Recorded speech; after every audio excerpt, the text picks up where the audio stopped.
Today, I just want to start out by kind of giving you a little bit of background on myself. I am Greg from G&J Chapel Artworks, and you're watching Paint with G&J Chapel Artworks. Obviously, I'm the G in that G&J. My daughter, Jasmine, who of course is the J, does occasionally paint on camera. We have totally different styles, but she does occasionally paint on camera, so we may see an upload or two with her being the focal point. Or acrylic painters, so we paint with acrylic, which can be tricky. I don't want you to go into watching our videos thinking, oh, well, this is just going to be simple. There's a lot of tricks that I've had to learn and teach her to get these methods to work. That being said, I studied advertising design and advertising graphics. What the advertising graphics was print layouts. We did things like, I actually did a brochure for a well-known realtor to sell my instructor's house. So that's kind of what the graphic layout design portion of my training was. And I went into this kind of training because I knew I had a little bit of art skill, and I wanted to be able to use it in the real world. The advertising design, I learned to airbrush there, and I discovered through that process that landscapes were kind of my natural subject. So I pretty much worked on landscapes. I've picked up waterscapes. I've attempted a seascape in that general genre of paintings. And I do go for realism. Now, I need to clarify that when I say I go for realism, I'm going for something that may not necessarily exist, but it looks real enough that it could exist. I don't go for photorealism. If I achieve photorealism, it is purely an accident. I grew up during the time that the late, great Bob Ross not only was still with us, but still broadcasting on PBS with The Joy of Painting. And his technique was so simplified and so easy to learn that I've adopted a lot of his techniques, or I should say methods. I have had to adjust the techniques to make the method work for acrylics. He was an oil painter. As I said, I'm an acrylic painter, and acrylics do dry a lot faster than oils. So I've had to adjust his techniques to make my medium work with his method. Obviously, we have to complete the painting before we can do these intros and show you what the finished product that we're going to be creating with you is. This project today, I'm calling it Helping a Friend. I'm going to be showing you how we created Helping a Friend. Now, this is the first time I've worked in this aspect ratio, and as you can see, this is acrylic on plywood, real plywood, not OSB or MDF, real plywood, and I've measured and masked it off to the size I wanted the painting to be. I still got to trim off this excess. And this is a 5 by 15 painting. And you'll also notice when you get to the end of the video that this doesn't look exactly like what you see at the end of the video. And that's because I've done some cleanup work off camera in this general area here. And some of it was finished work that I had to wait until after it dried to get it on there. So let's just get right into it.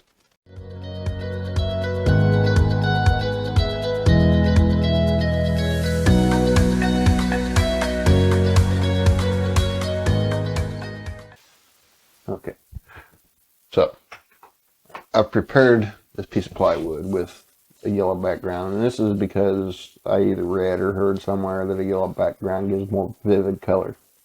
We'll find out together. Obviously, we're getting right into it. This was one of those cases where I didn't have a quiet place to record, but I needed to get the project done. So, in the interest of transparency, this is a voiceover.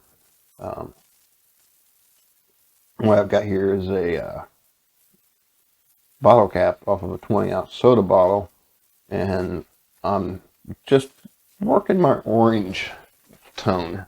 And that orange is the same yellow that we used for our underlay, with just a touch of red in it. And when I say just a touch of red, red is a very powerful color. Blues and greens also are very powerful. They could easily take over your painting. But I'm just laying in some color around that, and that's going to begin our color gradient around our light source.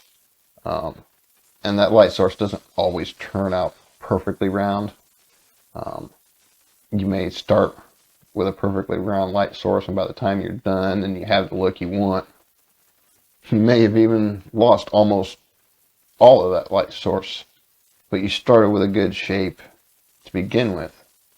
And my method is a two-brush method. So you'll see when I blend this, I've still got access to my painting brush. I see there's the light source there that's representing our sun, which is partially behind the horizon. I see that. You see I've got my brush loaded with the paint in my mouth, and I've got a makeup blending brush, and just as lightly as I can, as lightly as the paint will move. You don't want to put a whole lot of pressure in it, or you'll just end up smearing colors and mixing mud. So just as lightly as you can make that paint move, just put little circles around your color borders, and then feather it out and smooth it out. Now, one thing is, when we're doing these color gradients, to help it blend, what I like to do is I like to just keep using the same dirty brush whenever possible. If I change my color spectrum, I'll clean that brush out. But as long as I'm working in the same color spectrum, I don't clean that brush. As I said, the part of that sun is below the horizon, but I want to carry those colors into my foreground. So I'm going below where I want my horizon line to be, so I can carry those colors into the foreground. And again, quick blend. That second color of orange that I laid in there was about 50-50 red and yellow mix. And this last one was, I believe, just a plain red. And so I've got a medium kind of purplish blue that I'm going to be laying in. And that just kind of adds dimension to your skyline. And we'll use that a couple more times. Actually, I think it's pretty much the only place I used that slightly purple dark blue. It's not translating on camera as dark as it actually is, as you saw when you saw the painting at the beginning of the video. But again, with as light a touch as will move paint. No, don't go crazy with the pressure. Just as light a touch as will move the paint. Do a swirling motion. If you feel like you need to, feather it out and then smooth it out. And then we'll go to a different shade of blue here. And the way I mix my colors is, I'm going to call them primary colors. If I want to work in the red spectrum, I'll start with primary red. If I want to work in the blue spectrum, I'll start with primary blue, so on and so forth. And I'll lighten it, darken it, tint it, or whatever from that primary color. So that helps you stay in the color the spectrum of that color. See, we're laying in a lighter blue here. This lighter blue is mostly white with just a touch of blue. I mean, we're talking maybe 10% blue, if that. Because again, blue's another one of those powerful colors. So it could easily take over. And funny little side note, you see I'm intentionally going above my cutoff line, so that I make sure I get every area of the actual painting the way I want it to look. But you'll notice at the end, at some point, I lost track of that cutoff line. And I put a lot of work into, I say a lot of work, but it really wasn't. But I put a lot of work into a couple of details there toward the end that when I pulled my mask off and exposed my actual cut line, they disappeared. But, that's just part of the process.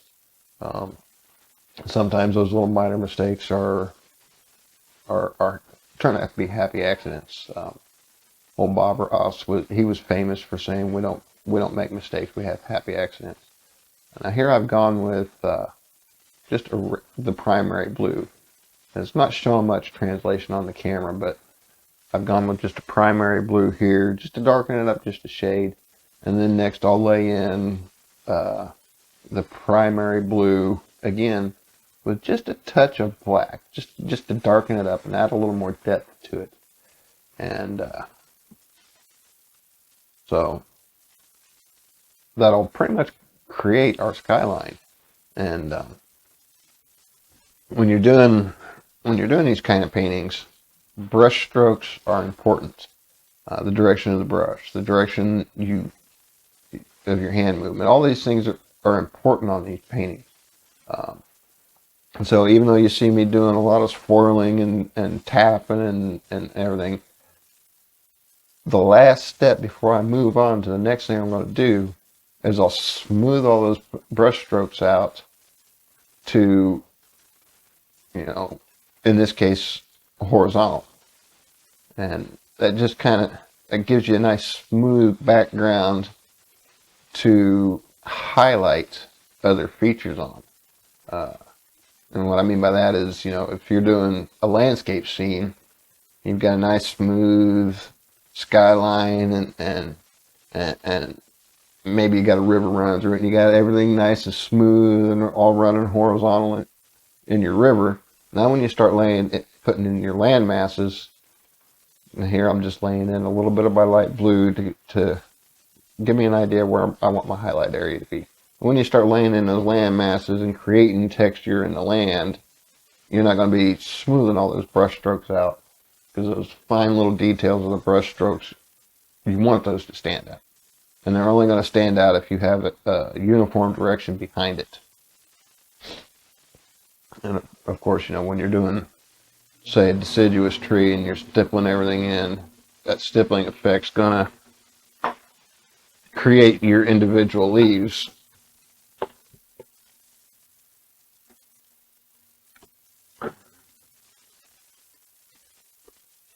Here I'm laying a little bit more of that slightly purple blue color just under where I already put it in the skyline, because I want to carry that color into my water. And then I'll come back in with my darker blue, I believe it was. And I'll come in from the edge and I'll work right to the edge of that purple color and just give it a flick, and that'll naturally put a horizontal gradient in there for you. And then I'll lay in my sky blue color, which was just a regular primary blue there in that middle section, and work it out to where it brings my water up to where I want my horizon to be.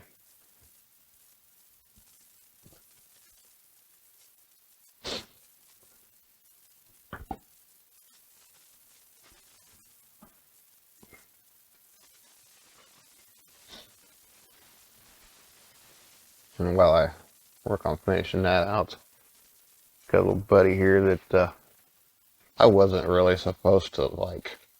I didn't want to like him. I didn't want to keep him. But I'm gonna show you this footage while I'm finishing up this area here. He's a fluffy little Chihuahua mix.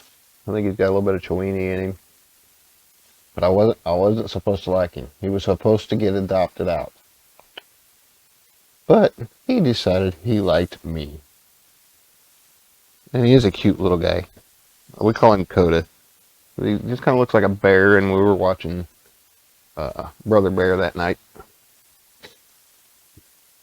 I'll say I've gone to my clean 1-inch brush now, and I'm just dragging in some of my guide colors, dragging them down, and that creates a reflection effect. And then when you go to smooth those colors out, you want to make sure they don't move. You want to keep those horizontal lines. Let's see, at this point, it wasn't moving enough, so I got my brush a little wetter, and you see in that one spot there, I got a little too wet, but I managed to work with that spot. Now here I'm just kind of dotting or dashing or whatever you want to call it, putting in some white highlight right underneath where I want my main light highlights to be. And then I'll take my clean 1-inch brush again, and I'll just blend them out. This is a point where you've got to trust the process. It doesn't look good. I'll give you that. It doesn't look good, but this is a point where you got to trust the process. I keep laying in my little highlight areas, get as much excess paint out of my brush as I can, and blend away. Let's see, like I said, this is terrible. This is driving me nuts watching this to do this voiceover, but I know in the end it works out. This is a case where you just got to trust the process. And see that excess white, once I got it blended, it kind of brightened up my water a little bit, and I kept my highlight areas as I wanted. This next little trick here I learned from another painter. I can't tell you who it was because I haven't spoken to him and didn't get permission to call on him. But I'm just using a straight edge, in this case a ruler, and I've got my custom-made script liner that I used for detailing model cars. And it's just a basic script liner that I've cut the bristles as short as possible. And I'm using a white that I've thinned enough to make it flow well, but not so freely that it gets behind my straight edge. And what this does is it helps you control the width of your line. If your line's getting too wide, chances are it's going to be going on your part of that line is going to go on your straight edge instead of on your painting. That looks a little blotchy there. Again, this is a trust the process point in the project. Of course, I do have to wipe the excess paint off of my straight edge before I put it back on there. It's ideal to have one long enough, but when you got a 12-inch ruler and a 15-inch canvas, not much you can do. I'm just giving the indication here of a horizon line. And you want straight horizon lines when you're doing a water scene, a seascape, or whatever you want to call it. Unless you're doing it from a view that's so far away that basically your light source is a pinpoint and you can see the curvature of the earth. That horizon line is going to look straight. So that helps you put in a nice straight horizon line and keep it straight. And then I just kind of, excuse me, I didn't like the way those lines looked, obviously, the blotchiness. So again, I've blended it out. And at this point, I'm keeping all my lines running horizontal, because if I was going to put land masses or islands or anything like that in, those brush strokes would create the detail of those areas. So you want to have a uniform brush stroke on your main background. And anything you don't like, you can paint over. Something doesn't work out, don't worry about it. Maybe you can turn it into something else or cover it with something else. I actually did a video, and Admittedly, the quality wasn't that great, but I actually did a video where I intentionally just painted a disaster and then turned it into a painting just to show you that, you know, you can work with anything if you just put a little thought into it. Now here I'm putting in some clouds, and I'm going at, I've got my white, which I think I forgot to mention when we were putting those highlights in the water, that wasn't pure white, even though it's translating as pure white on camera and on the canvas. It wasn't pure white. I actually loaded the brush with white and went into just a touch of my primary blue to leave it looking white but have a blue tint to it. And so I just kind of put in the general shape of the cloud. I think I'm getting ready to do some lenticular clouds. Yes, that's a term I picked up from when I was a weather spotter. And just kind of do a circular blend on the bottoms of those lines. Let's see, I hesitate here because you got to keep track of where you started when you're working with acrylics because they dry so fast. But you just do a circular blend on the bottoms of those lines. You may want to feather it. And get your cloud kind of looking the way you want. Give it a little feather. Smooth it out. And again, you trusted the process and you wound up with what you were trying to accomplish. I'll put in a couple more clouds up here that are just kind of coming in just out the canvas. And the great thing about this style of painting is, and with any style of painting, but especially with this style of painting, you know, you're painting a world here. This is your world. So wherever you want something, if that's where you want it, that's where it belongs. Or in some cases, you know, getting back to the whole happy accident thing, if you touch it somewhere, and maybe you were thinking about doing what you now have to do, but you weren't planning on doing it there, well, guess what? It's your world. If you touched the painting somewhere you didn't want to and you had to make it work, it's your world. That must be exactly where it belongs.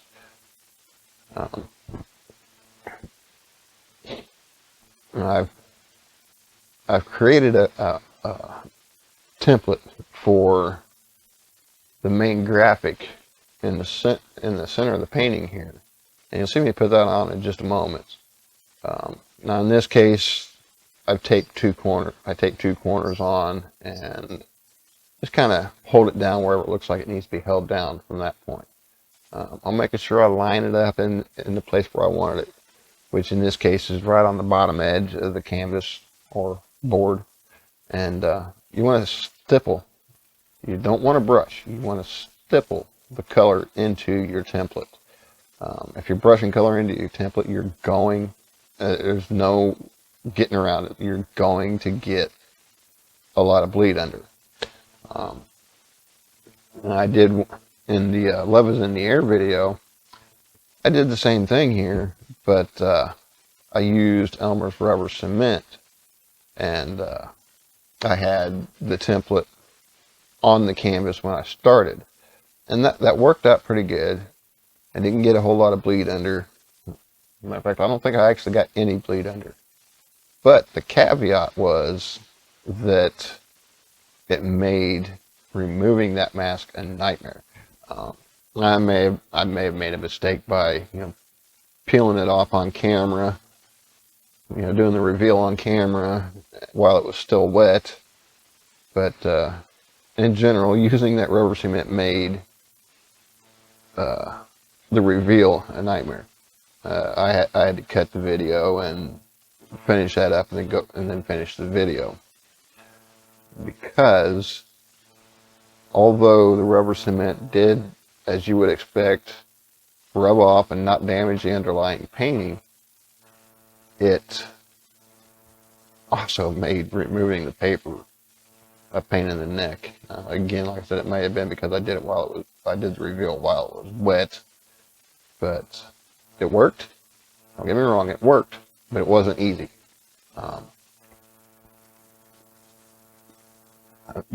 I want to try using contact paper instead of printer paper, and that I'm assuming is going to work out better.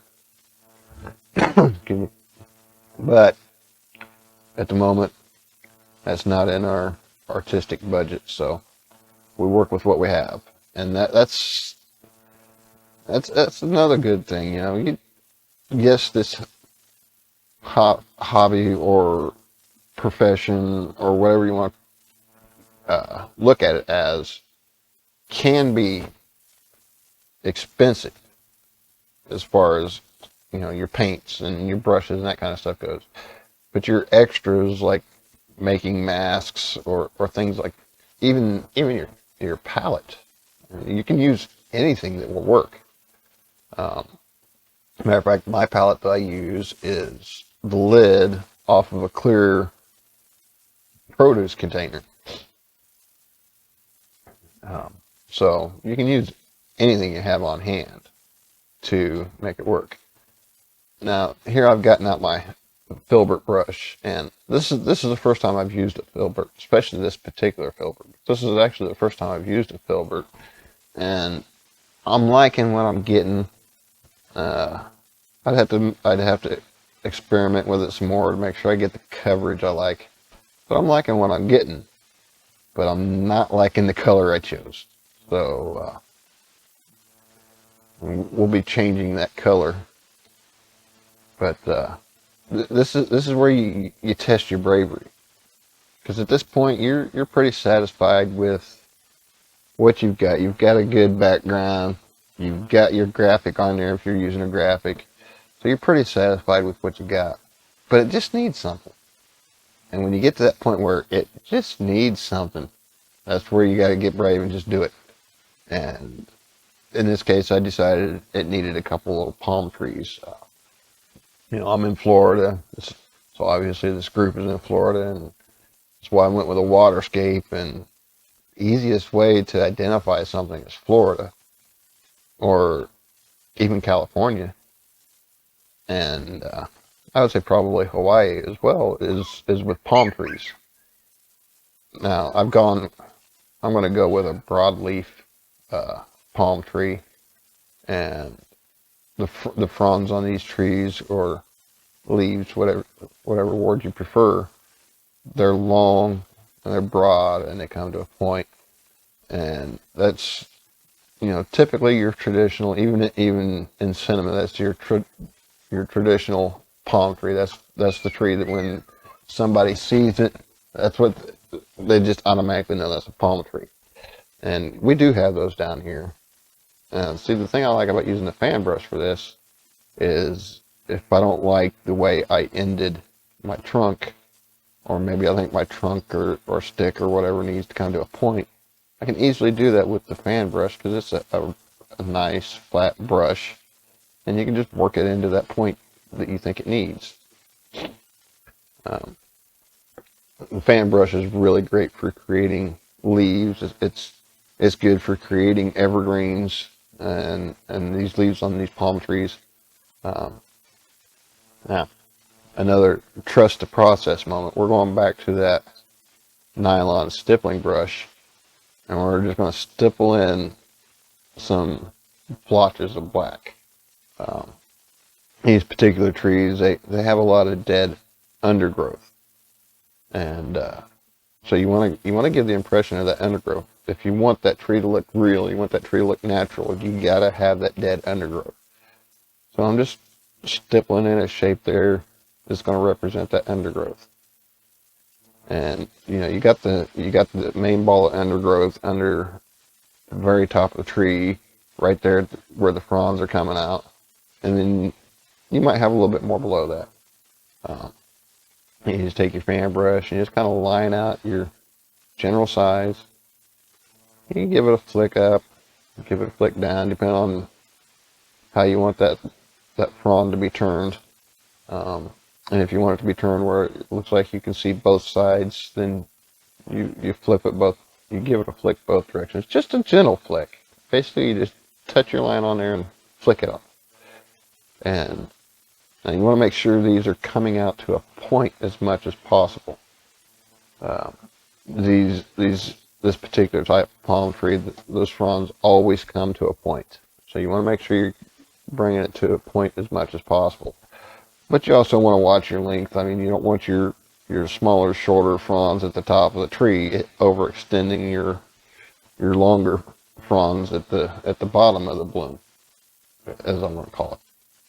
And these here, I'm not exactly sure what kind of palm they are. They could be a coconut palm, just by looking at just on first glance at that undergrowth ball, but not necessarily. I've got a few palmetto palms in my yard, and they do get as tall as these palms. It takes them a little while. They do get as tall as these palms, but they've got a short, broad, because they are still a broadleaf tree. They've got a short, broad leaf that kind of resembles an oriental fan, an oriental paper fan. So I haven't quite figured out how to do those palm trees. Maybe I'll figure it out and we'll do a tutorial on how to do those palmetto palms. But you gotta kind of want to make sure you keep in mind what these palm trees typically look like. If you didn't know what a palm tree looked like, or in this case, you're painting a palm tree and you don't know that, and everybody that sees that tree is going to instantly know that's what a palm tree looks like. You got to think of what's common. So in this case, you got the almost umbrella effect. Not all these palm trees have that umbrella effect, but that's what's commonly known by people that don't live in areas that have these palm trees, is they kind of resemble an umbrella. Now see here, we're getting ready to, I'm preparing it to do the reveal, and you'll see that, as I mentioned earlier, I forget where my cutoff line is, and watch this big pretty palm tree disappear. Kind of disappointing. I wanted that whole tree in the painting, but it still looks okay. And I'm going to pull it up, and I'm going to put a signature on it, and then as you can see, I didn't quite get the points of my hearts made up. That was just the way I had to cut my template. So that's the cleanup work that I'm talking about that happens off camera after it dries. And then, as some people say, varnish. I call it clear coat. I shot it with a clear sealer. In this case, it was a gloss sealer to protect it for my friend that I'm making it for. So, with that said, we're going to call this one complete, put a signature on it, and we look forward to seeing you on the next project.